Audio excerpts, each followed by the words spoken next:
এইবার দেবে আরো বেশি পাইছে।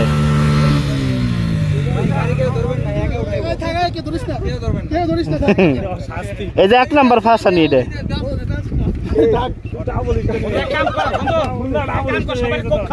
সবাই তেল উঠাই দিব নি উঠান লাগবে আসলে পাকা রাস্তায় করলে আর কিছু আর তাহলে একটু আগে তাহলে আমার কাছে আকারে 2-3 বছর আগে সবাই লাগাইতাম তো বাইক নিয়ে যাবি যেদিন টায়ার চেঞ্জ করবেন ওই দিনকে একদম এই উঠে নেই মা গো উঠবো না ওই যে একদম অপশন ডাইলে ঠান্ডা না করলে কেউ ধরবো না ঠান্ডা না করলে কি হতো বাবু জানে না তাহলে যা পারবো না অনেক ঘন্টা খালি আছে বন্ধু বাবু বলবি তুই আমার গাড়ি খালি আছে বাবু অনেক ঘন্টা খালি আছে ভাই আমারটা খালি আছে ঘন্টা তুই একটা কাম কর না আমার লাগা চালানো লাগা সুবিধা হইছে না তুই দুইটা কাম না উড়া চিন্তা নাই